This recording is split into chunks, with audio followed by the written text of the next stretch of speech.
toddler adoption must-haves. Keep watching and I'll share my top 10. Hey guys, today I just want to share with you guys my top 10 toddler adoption must-haves. I am adopting a little girl with Down syndrome from Bulgaria. She will be under the age of 3 and therefore in my toddler category. This list is specifically about toddler adoption because if you're adopting a newborn, you're going to have different stuff. If you're having a newborn, you're going to have different stuff. If you've had a newborn and now they're a toddler, stuff is going to be different. This is specifically toddler adoption. Most of this applies to both international and domestic adoption, especially if you are flying domestically as well. This is like my overall list. And most of this is not product specific. I will talk about different brands, but overall it's just like this item kind of thing. So this isn't any in particular order. I have a list, but not in any particular order. Let's start with the small stuff. So main thing, toys. Toys. Toddlers are very active and they need entertainment. A lot of children that are adopted internationally don't know how to play. They've just been shoved in a crib and neglected, and they're just put in a crib, so they don't really know how to play. So I think it's important to have toys for them, especially like developmental toys, and I prefer non-toxic toys and ones that are more environmentally friendly instead of just dumping a whole bunch of plastic, but very selective toys that are meant for developmental stuff and stuff that you can interact with them, not just some random thing that plays noises, but something that you can play with them and interact with them. I think is really important. The second thing on my list is books. There's tons of adoption books out there, but depending on what country you're adopting from, or if you're adopting a child of a different culture or a different ethnicity, there's tons of different books out there. I think they're really important. And then books in general, just anything like anything that kind of shows family and kind of gives your child an idea of what family is, especially if you're adopting internationally. Your child has no clue what a family is. They have no idea. They've most likely never had a family, unless they've been living in a foster family, which maybe then they might have some sort of idea.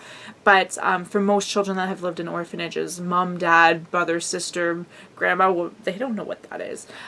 So books like that stuff, and just books in general, anything with good pictures and colors and whatnot. I think reading to your child is one of the best ways to bond with them.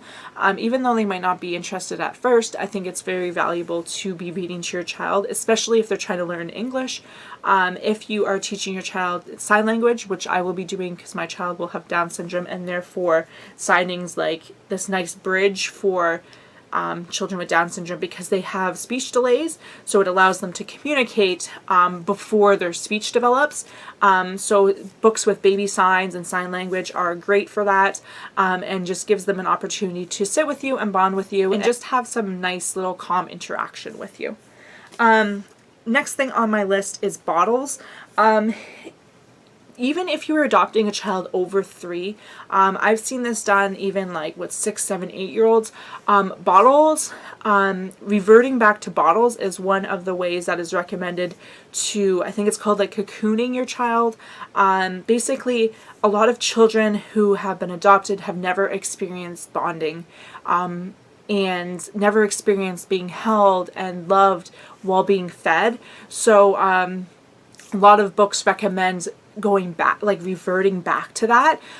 You might not have to do it for long, and if you're adopting an older child, you might have to like, there's more complications with it. But if you're adopting a child like that's under 3, they might still be having a bottle.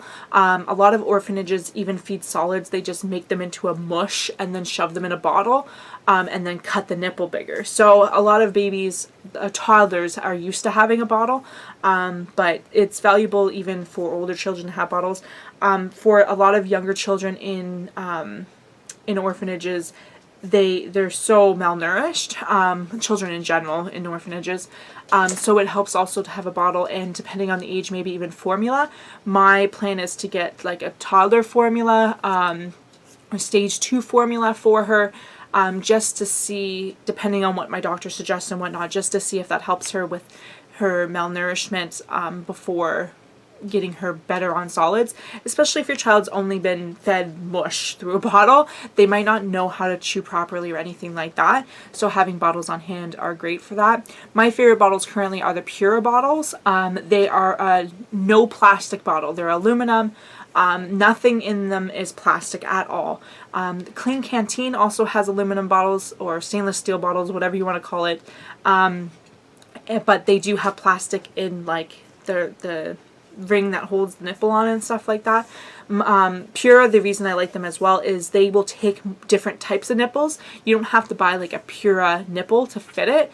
So there's a ton of different brands that fit it. So if you find that there's a brand of nipple that your child really likes, you can just use that nipple instead, as opposed to some of the other bottles. If your kid doesn't like the nipple and then you got to buy a whole different bottle for it, it's kind of a pain in the butt.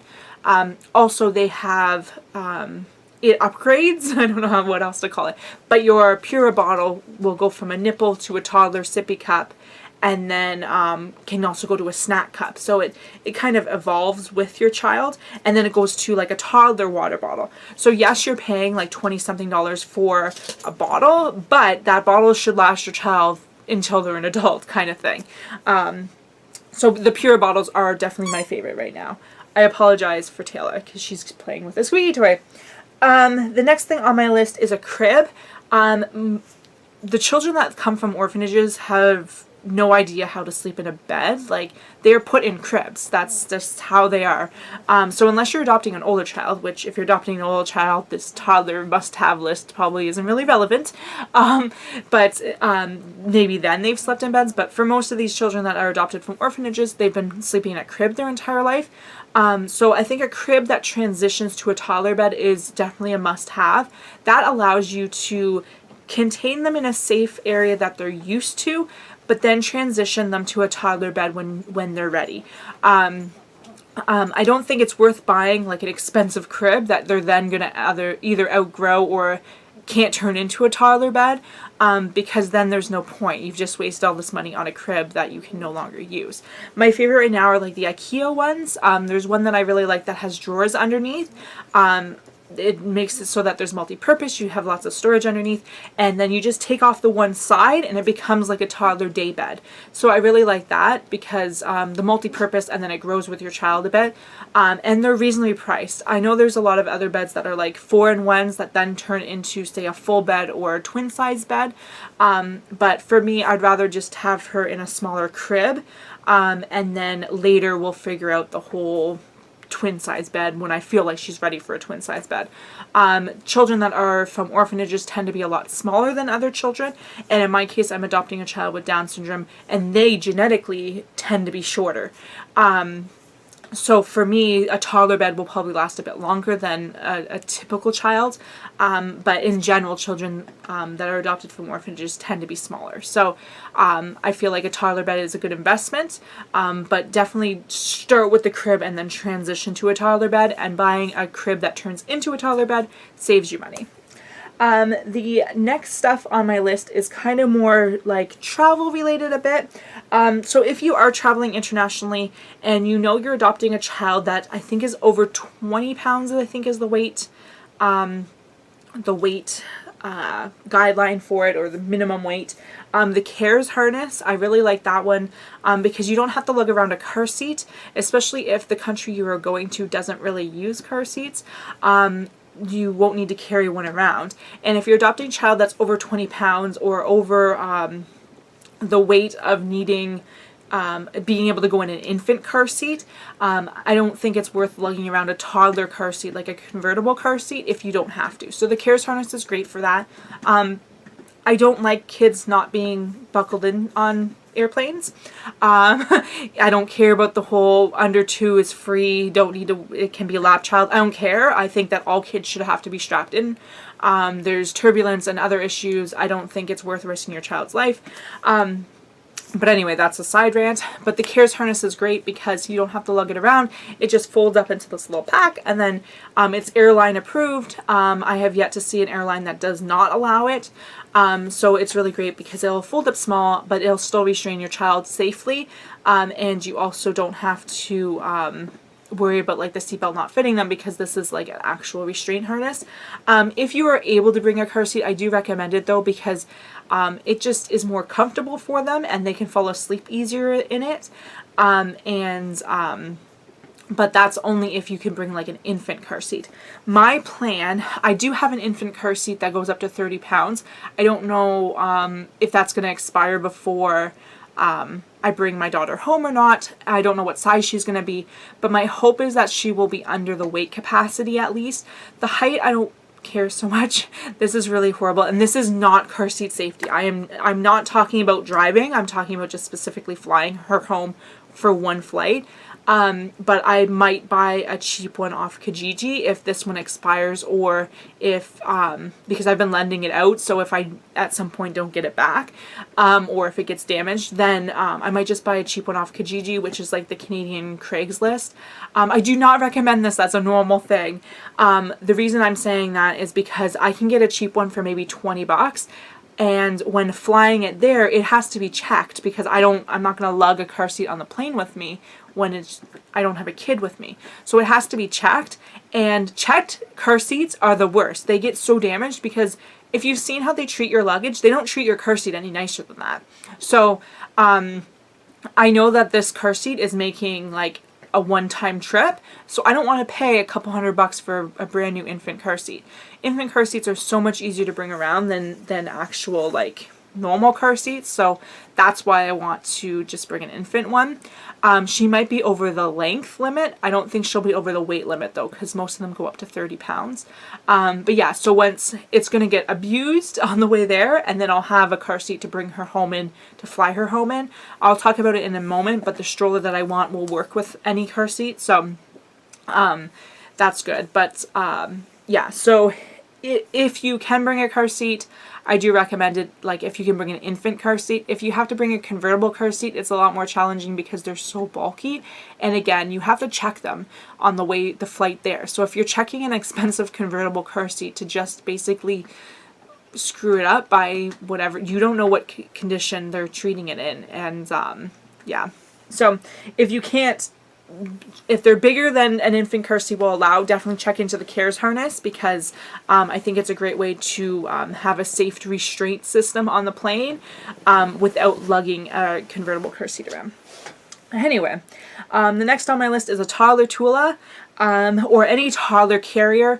I have a woven wrap, a ring sling, and Mai Tai, whatever you want to call it, which is basically like a Tula, but mine's like a half buckle one, and it's meant for, like, I got it custom made for plus size. So I've used all three before. I've used the Mai Tai and the ring sling with a toddler. Personally, I like the ring sling for like shorter walks and stuff, and then the Mai Tai for more longer stuff. So I don't know which I'm going to bring. I might end up bringing both. But I also do want a toddler Tula because they are bigger.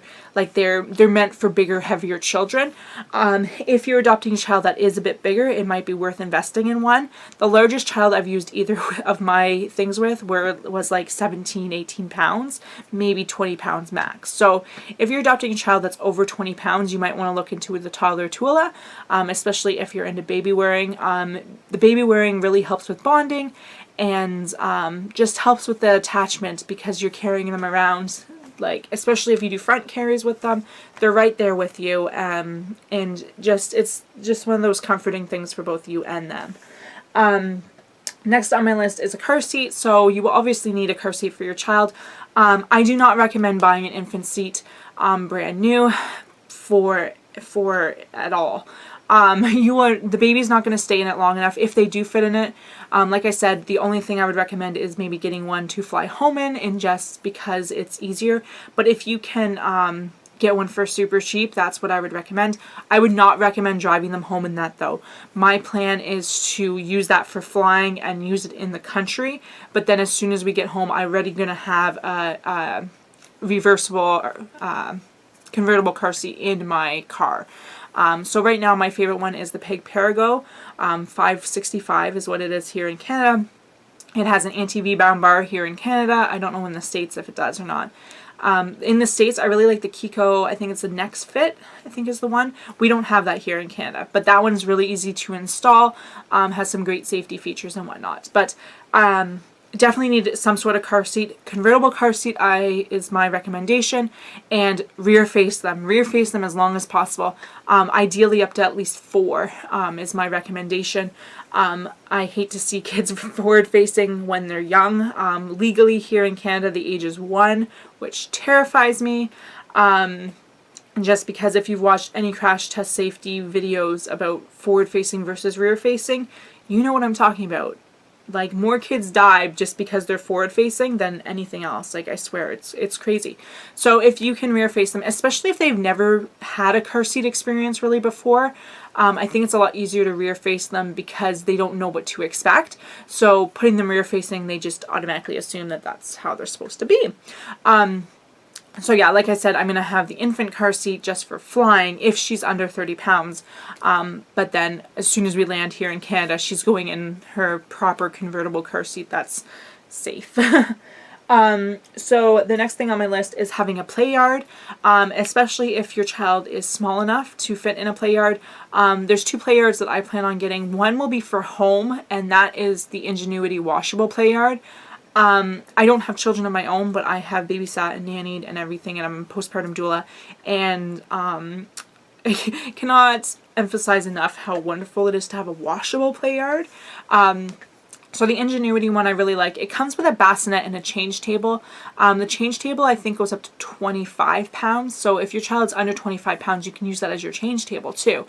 The bassinet, don't even worry about, because unless you're adopting a toddler, so unless you're adopting like an infant, you're never going to use it anyway. So that comes with it, but is not worth anything because you can't use it. But having that as some sort of containment, they are used to being contained in cribs and whatnot. So just peace of mind having somewhere to put them. I don't really think like a bouncer or a swing at this point is worth it. You're lucky if you can find one. And 2, if you do get like some sort of toddler rocker, you can't really contain them in that. And for me, having a child that doesn't know you and doesn't know your home and whatnot, I also have a dog. So stuff like that, I think it's really important to have somewhere to put her that I know she's safe. So I can put her in that and it not be a crib. Put her in that with some toys or something so I can go shower or something. I think it's really, really important. I also really like having a travel one. I plan on getting the Phil and Ted's Traveler. They have the Baby Bjorn travel play yard as well, like the small, it folds up into this square. It unfolds a lot easier and folds up a lot easier than the Phil and Ted's, but the Phil and Ted's is a lot lighter and can actually fit in like the overhead compartment on an airplane, or my plan is just put in my suitcase.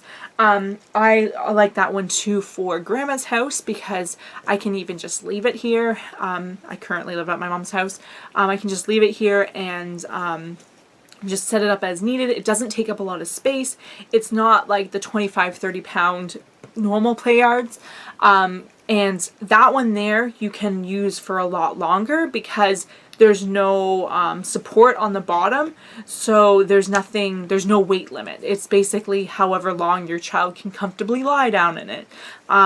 They also have stuff like the kid pods, pea pods, something like that. That are like little tent things, but I was talking to someone at a baby store and they were saying that kids can get out of those, so they're okay for travel sleeping but not so much for containment because they can get out of it too easily. So that's just something to keep in mind if you are interested in getting one of those. I think long term I might end up getting one, but we'll see, probably when she's a lot older. But yeah, so definitely some sort of play yard that you can contain your child in a safe way is just one of those things where you'll have peace of mind. And the last thing on my list is strollers. I do recommend getting 2 different types of strollers. The first one being a travel stroller, especially if you are flying to pick up your toddler, you are going to need some sort of stroller. Something that is going to fold up small and compactly. There's like the pocket Pocket GB stroller, which is like the world's smallest stroller that like folds up to like this. That one's nice, but there's no recline on it. That's my issue with that one, and there's only like this tiny little sunshade thing. I do recommend one that reclines, so that way if your child falls asleep, you can recline it and have them sleep. But right now my favorite is the Mountain Buggy Nano. That one folds up small enough you can put it over in your overhead compartment. My plan for flying there is to put it in my suitcase, and then coming home we can, if I have a car seat, the car seat actually goes right on it. I have seen a hack for like even putting a convertible car seat on it, so you don't have to lug that through the airport. But I think it's a really handy stroller to have that folds up really small. Of course, you can always get umbrella strollers. There's tons out there. You can gate check them and whatnot. When I flew with my previous dog, I actually did have an umbrella stroller that I modified so that it was a bit longer, and then we just gate checked it, and it was so easy. It was so nice to be able to push through the airport. But I do recommend getting a higher quality umbrella stroller. This one I got on clearance for like $5. But you want something that's more comfortable to push, that has like adjustable handles maybe, and something that is going to last. Sure, you can go and buy a cheap $10, $20 umbrella stroller, but as they grow, you're going to want something that you can take to the park and whatnot that isn't going to break, that has nice features like a recline, a good sunshade and whatnot. So definitely look into good quality travel strollers. The other stroller that I recommend is a reversible stroller, one that parent faces. All the books that I've been reading about attachment and adoption recommend having a parent facing stroller for bonding and attachment. You can talk to your child and whatnot. It's less overwhelming for them. There's less stimulation when they're facing you instead of facing out into the world. And just being able to interact with them without having to say if they're too big to baby wear, you can still have them facing you. The ones I recommend for that, I really like the Armadillo Flip. That one I haven't been able to find it here in Canada to see it in person, and I'm very much a try out and test a stroller before you like it, because I have a weird thing with handles and whatnot. So definitely test out any stroller you consider. But I really like the 3D, or not the 3D, the Armadillo Flip, because of how compactly it folds. It's really nice stroller, has a great canopy, has a deep recline so that they can fall asleep. It's really long. That one here in Canada retails for $800. The one I currently have on my list though is the Peg Perigo Book Plus. It's one that I've loved for a really long time, and here it retails right now for $550. It is parent facing as well. It comes with the foot muff, the rain cover, like it comes with all these accessories that don't come with other strollers. So I really like that. My only issue is the fold is not as compact as other folds. I'm lucky that I have a huge trunk. I have a Dodge Journey, so my trunk is gigantic, so it's not as much of an issue. But that's my only complaint with that stroller. But for me to go, okay, well, I can't justify paying $800 for a stroller that I can pay $550 for something that to me is equivalent in niceness. I know a lot of parents like baby jogger ones. There's the new baby jogger Premier. My problem with those is I don't like the V recline. I just don't understand how it can be comfortable to have your legs up in the air. Maybe it is. Also, I want long-term use out of it, and I feel like those ones just can't be comfortable long enough for a toddler to enjoy. It's different when you have a newborn that is then going to turn into an infant and then turn into an older infant and then into a toddler. But when you're skipping all those younger stages, I think it's a lot different. And also with a newborn, like, or a young infant, if you're adopting domestically, like an infant adoption, I think it's different too, because you establish a relationship with a child from a younger age. Therefore, by the time you hit toddlerhood, you might not even need a reversible stroller. You can just go with an umbrella stroller. When my plan was to have a child from newborn, I was looking at just like the Peg Perigo booklet, like strollers that didn't even parent face, because when they're that little, they can go in the infant car seat that parent faces, and then by the time they're big enough, they can face out to the world, and you don't need that bonding as much. But with international and domestic toddler adoption, everything that I've read is said parent facing for attachment. So that's one of my main things, is to have something that will parent face. So here is my overall top 10 toddler adoption must-haves in no particular order, but having a play yard, having strollers, specifically having a travel stroller for travel and picking up your child, but then also having a reversible stroller that can parent face, so that way you can facilitate bonding and attachment. Having a car seat, specifically probably a convertible car seat. You may want an infant car seat for travel, but like I said, I don't recommend buying like a brand new one just for that one-time trip. Having a toddler Tula or other kind of baby wearing device, having something like the CARES harness, or like I said, the infant's car seat, but if you have a child that's a bit older, the CARES harness is perfect. Having bottles, because most likely you will want to revert back to bottle feeding for a little bit, or your child might only be used to that. A crib, some toys, and some books. So that is my top 10 list. So if you like this video, please give it a thumbs up and subscribe to follow me on this journey to adopting a toddler. If you have any questions or comments, feel free to post them down below. Thanks for watching, and I shall see you guys later. Bye guys.